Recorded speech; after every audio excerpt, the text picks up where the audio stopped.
Hoş geldin Hazal Akçam. Hoş buldum Başar Çelebi. Nasılsın? Neler yapıyorsun? İyiyim. Yan yanaydık az önce zaten ufak bir ayrıntı. Cumartesi sabahı erken Evet. saatte Evet. çekim yapıyoruz. Saatlerimiz evet 4.30. Geç bir saat. Geç çünkü Aslında erken. ancak yani. Peki bugün bizlere nelerden bahsedeceksin? Star Wars'ta havadisler olduğu için ilk bölümü biraz tahmin ettiğimizden daha çabuk release edelim istedik. O havadislerden bahsedeceğiz. Projelerden bahsedeceğiz. O havadisler neye yaradı onlardan bahsedeceğiz. Var birkaç iş. En azından giriş için güzel konular diye düşünüyorum. Evet.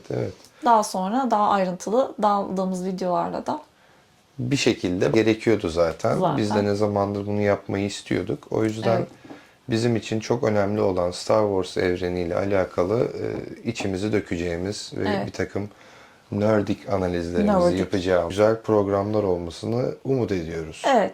Güzel geçecek bence. Peki ilk konumuz nedir? İlk nereden başlayacağız bu Bugün sohbete? için bu bir kere Kasım başına gelen değişimden bahsedelim isterim. Evet. Dave Filoni başkan oldu. Kathleen Kennedy ayrıldı. Bunun neler getirebileceği üzerine sohbet edelim birazcık. Evet. Lucas'ın başındaki zaten değişim rüzgarları geçen seneden itibaren, hatta ondan önceki seneden itibaren konuşulmaya başlamıştı. Süre zarfında da herkes zaten artık yaşlandı ya, hani gitsin falan diye bu gitsin diye düşünüyordu insanlar. Ama beklenen ama gecikmiş bir karardı zaten.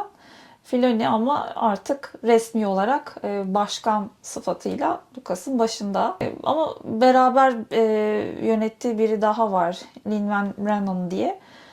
O da işte işin daha böyle parasal ve işte business, iş Marketing bağlama kısmı. falan kısımlarında. Asıl tabii ki o yaratıcı, şefimiz yaratıcı ve scripting'in devam ettiği karar mercisi Filoni olarak devam edecek. Peki Dave Filoni'nin alameti farikası ne bizim için? Yani şöyle bir artısı olacak. Zaten çok evrende de Lucas'ın da yarattığı Star Wars evrenine en sadık olan isimlerden başında, yani bir tanesi Filoni'nin yaptığı işler. Hem eskiden olan düzenden farkı bence şöyle olacak. Alınan kararları uygulama noktasında zaten hem yazıp hem karar veren kişi aynı kişi olduğunda kat.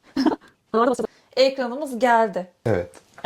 Bu değişim şuna yarayacak. Hem kendisi bir yandan scripting yaparken güzel yazdığı hikayeleri bizimle buluşturacak ve karar mercisi de olduğu için biz bekleme süresini çok fazla yaşamamış olacağız diye düşünüyorum. Çünkü zaten halihazırda projeleri var Filoni'nin. Bahsederiz birazdan da. Peki Filoni'nin alameti farikası nedir? Filoni'nin yaptığı önemli işler hangileri? Şu anda Clone Wars'la ve Ahsoka'yla çok fazla zaten fan kısmını oluşturmuş bir abimiz kendisi. Bunun dışında da yapmak istediği ama işte üzerinde çalıştığı ve daha release olmayan işler var. Evet. Bu sene diye bekleniyordu ama 2026 Mayıs'tı galiba, en son öyleydi. Bakıyorum. Mandalorian Grogu'ya çektiği Starfighter var. O 2027'ye kaydı diye biliyorum. Yani en son güncellenen şey oydu. Ahsoka'nın da ikinci sezonu çekimleri tamamlandı ama bu başkanlık devreye girdiği için işte o maalesef 2027'ye atıldı. Evet, şu anda. yayınlanma tarihi biraz ertelenmiş oldu. Aynen. Bir takım sebeplerden ötürü. Evet. Rol değişimlerinden Rol ötürü. değişimi. İşte oraya tabii adapte olma kısmı var. Daha bir sürü bir şey olacak. O kendi düzenini oturtacak falan filan. Muhtemelen o yapımları da geciktirecektir yani. Evet. Filoni ile alakalı benim hep hissettiğim şöyle bir durum var. Şimdi George Lucas Star Wars'un yaratıcısı, mimarı. Evet. Adam artık ona o kadar güveniyor ki Lucasfilm şirketinin başına Dave Filoni'yi geçiriyor ve kendi hikayesini, oluşturduğu özgün karakterleri bir şekilde yarattığı karakterleri sahnelemeyi ona veriyor. Yani ve yarattığı karakterler de... Çünkü en yakın anlayan o yani kendisini. Daha yapımlardan da görüyoruz yani. En iyi o anladı. Çok ciddi Star Wars'un kült karakterleri, Star Wars'u Star Wars yapan ana karakterlerin rollerini ve senaryo yazımlarını verecek kadar Filoni'ye güveniyor George Lucas belli ki. Aynen öyle ve anlatım şekli de çok önemli. İşlerde genelde onun yaptığı, onun elinden çıkan işlerde bizim hep kalbimizde taht kurmuş işte o karakterlerin bir ikon olarak kalmasını ve ikon şekli olarak devam etmesini sağlıyor. Yapımlarda hep şikayet ettiğimiz, tamam karakterin breakdown falan olur kötü geçen dönemleri de olur ama hani hep bir stardır ya hani ve o Tabii. starın bir coolluğu vardır. Ondan çok yediler. Filoni onu çok güzel ayarlıyor. İkonlar hala da ikon kalarak hikaye çok da güzel bir şekilde Evet. devam edebiliyor. İkonlar çünkü neden ikon? Aslında bir noktada başına gelen felaket olaylarını da ikon gibi karşılayıp, Evet. ikon gibi yaşayıp, ikon gibi ayağa kalkmayı beceriyorlar. Evet. Sana motivasyon veren ve insanı kendisine özendiren olay bu bir noktada. Yani adam bak neler yaşadı ve ne şekilde ayaklandı ve neyi nereden kurtardı. Evet. Nerelerden neleri çıkardı. Bu çok önemli ve bu mesajların verilmesi gerekiyor zaten yapımlarda. Aynen öyle. Kathleen Kennedy varken ama şu oluyordu. Konular o kadar çok hani parlatmaya gerek yok. Biz bir mesaj verelim çıkalım kafası ki Acolyte'da çok yani hakikaten. Evet, ona geleceğiz. Yapılan rezilliklerle ilgili. Ağzımızı bozacağız ya. Bozacağız. Bu kanal böyle bir kanal. Bunu söylemiştik ben neyse. Zaten kanalın da hakkını ancak bu şekilde veririz. Bence de ve Ben birçok kişi öyle de bunu düşünüyorum. bekliyor diye düşünüyorum. Yani zaten Star Wars fanlarının olduğu yerde huzur yok. Yani Kesinlikle. Kaos, kavga, basitlik, polemik. polemik, skandal. Ben de notlarıma bakıyorum. Önümde açık notlar var. Kathleen Kennedy'yi en çok eleştirdiğimiz nokta işleri kendisi üstleniyor Evet. ve önemli yapımlar yapıyor. Yani yıllar sonra Star Wars tekrardan vizyona girdiği zaman sequel diye bir yeni Evet. dönem anlatısı oluşuyor. Devamında da Pek haz gittikçe aşağı doğru düşen evet. bir ivme Kesinlikle ve doğru. artık dediğin gibi o ikonik karakterler diyor yerini böyle bir takım mesajları taşıyan, Rezalet bir şey bırakıyor. insanın ağzına mesaj sokan yapımlar olarak Evet, karşımıza ve çıkıyor. o mesajlar acaba kaçımız için doğru mesaj? Diyor kaçımızı Aynen. temsil ediyor. Yani bizim sesimizi duyurmuş olmuyor ki. Hep düşündüğüm şey şu noktada Star Wars gibi yapımları, bilim kurgu, fantastik edebiyat olsun, işte Marvel evreni olsun, DC evreni olsun bu tarz şeylerle ilgilenen insanların böyle politik doğrucu kaygılarla çok işi yok. Zaten adam uzay seviyor. Yani uzay Adam seven bir alien adama seviyor. alien seven bir adama nasıl ırkçı ya da homofobik ya da yani hatta cinsiyetçi. Yani en çok da zaten evet oradan. Ben biraz onu fazlaca gördüm ve kadın güçlendirme mesela önemli bir şeydir. Bizler hani Ripley'ye hayran olmuş bir nesiliz Alien'daki. Yani o güçlü bir kadın ve onun güçlülüğü bahsetmez. Oradaki ana karakter Ripley'nin güçlü olması Çünkü Sakil durmuyor orada. gerçekten öyle yani. Hani o hatta birisi daha vardı Ripley ile beraber o Alien 2'de kafası 3 numara tıraşlı ismini hatırlayamıyorum şimdi. Resmi geldi de. Değil mi? Görseli Görseli geldi. geldi. Yorumlarda Evet. Yorum alırsak. alırsak. Gerçekten güçlü karakterlerin zaten ekstradan pompalanmaya, güçlendirilmeye ihtiyacı yok. Zaten güçlüler çünkü Zaten yani güçlüler ihtiyacı yok. ispatlamaya çalışacağı bir şey olmadığı için bu tarz karakterler kadınmış, erkekmiş vesaireymiş Evet. diye düşünmüyoruz. Biz bunların yetkinliklerine hayran olup ekrana böyle kilitlenmiş vaziyette olayı izliyoruz. Kesinlikle. Çünkü orada bir olay anlatısı var. Orada bir durum var ve mücadele edilen durumla başa çıkmaya çalışan karakterler var. Peki nereden devam edelim ki edelim? Önümüzdeki yapım şu arada zaten New Republic Era vardı. Hepimizin yıllardır üzerinde çalıştığı, henüz icraat görmediğimiz iddiası şu. O işte Ahsoka olsun, Skeleton Crew falan o evrenler arası bağlayıcı. Bu Disney'deki o mini seriler falan hepsini Evet. toparladığı ve bağlayıcı diye özellikle söylediği bir epik olay peşinde. Onun üstünde çalışıyor zaten. Asıl çalıştığı projede ben bir şeyler bekliyorum. Republic Era olduğu için hem işte yeni nesili kendine çekme. Bu Star Wars'u zamansızlaştırma projesiydi aynı zamanda. Sequel'da denediler ama yani olmadı o. Onun yerine ne yapabiliriz diye zaten düşünüyorlardı. Ve onunla ilgili bir şeyler bekliyorum ben gelir diye düşünüyorum. Star Wars evreni aslında epey bir dağılmış durumda. Çünkü Evet. çok fazla farklı anlatımlar var, farklı yapımlar Evet, var. bu Dave Filoni gelince alameti farikası ne diye konuştuk ya. Yani bu aslında o dediğin şekilde de işe yarayacak. Tek bir anlatıma dönecek bütün evren. Bir ağız Toparlayacak birliği devlet. olacak. Evet. Aynen. Ortak bir dil bulunmalı bu evrende ve ortak bir aura yaratılmalı. Evreni evren yapan temel özellikler var. Prequel severler ve Original Trilogy severler arasında genelde bazı anlaşmazlıklar var. O farklı auraya sahip evrenin var olmasından kaynaklı Evet. olduğunu düşünüyorum ben. Bizi birleştiren ortak düşman nefreti, Evet, o- sequel ve sonraki daha kötü yapımlarla birlikte Da güç bizim doğdu orada. güçlerimiz Evet. birleşti ve tabii ki yani ben bir noktada insanların sabrının çok fazla sınandığını gördüğüm için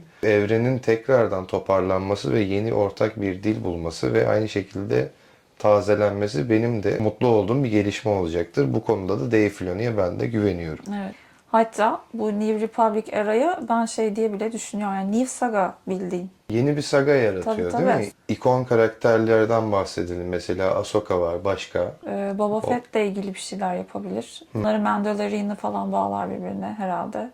Bunlarla ilgili bağlayıcı bir şey gelecek. Şimdi bizim evrene dahil olan insanların ortak sevgisi Mandalorian. Andor çok seviliyor. Onun dışında yanlışım varsa düzelt.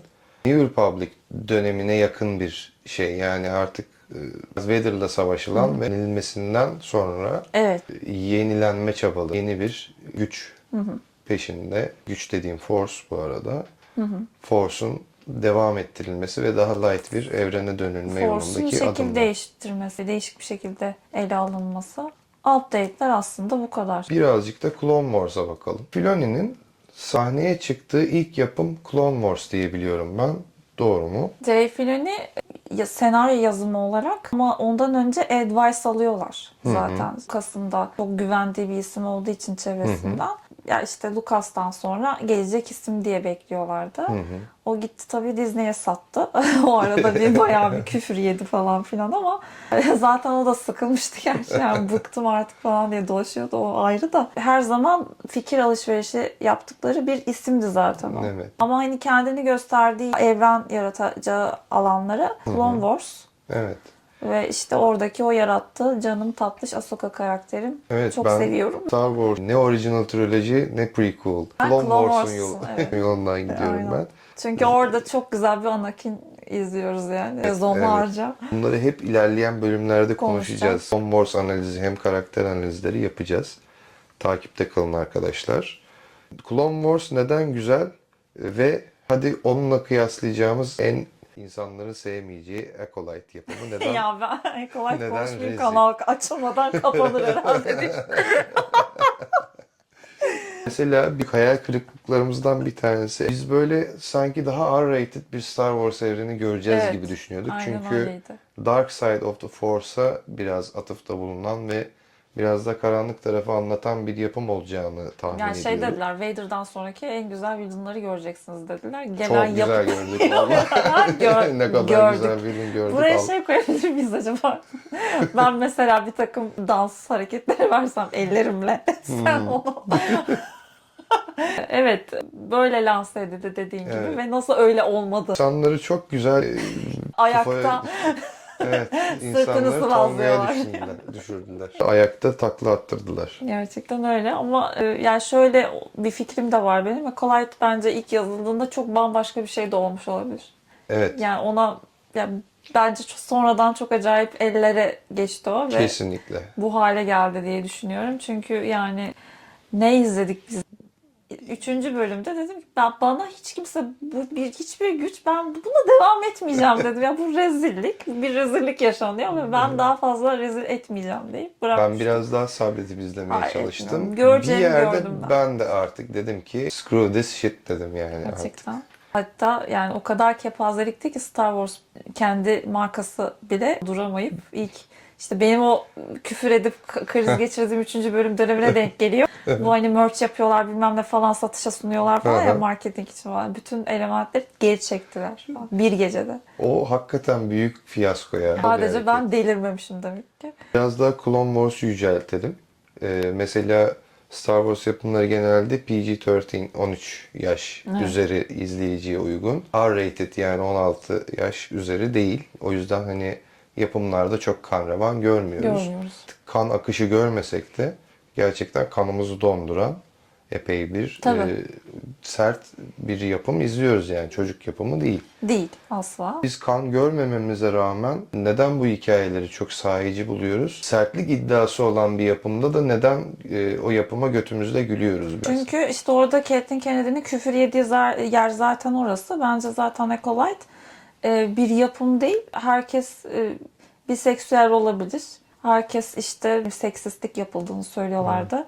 bunları falan nasıl mesajını sığdırırım gibi gizli bir projeydi o bence yani. Onları yaptılar, ettiler, içine yerleştirdiler, release ettiler. Sonra kadın zaten gitti. Yani Acolyte o kadar görevini masum bir yaptı şey ve değildi yani. evet, görevini yaptı, evrenin içine Görevini yaptı. sıçtı ve Aynen öyle. 200 aldı sene sonra da gitti çantasını, zaten. şapkasını Çünkü zaten gitti. 70 yaşında şu anda. Evet. Görevli insanlar bunlar. Tabii. Dark Side of O the yüzden Force inanmıyorum tarafından. ilk taslağının asla böyle olduğuna Tabii Van canım. Acolyte'ın. Yani mesela sen Ahsoka yapımını seven Star Wars fanlarından birisin. Evet, çok Ve seviyorum. asıl olayın aslında yazarlık.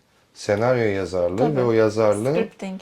iyi yapılmış olması ve ekrana da o şekilde aktarılmış olması iyi yapımlar izletiyor ve bize güzel vakit geçirtiyor. Bundan nasıl kopmadan aynı zamanda kadınları gösteriyor, Evet. öğretiyor o yapımlar bize.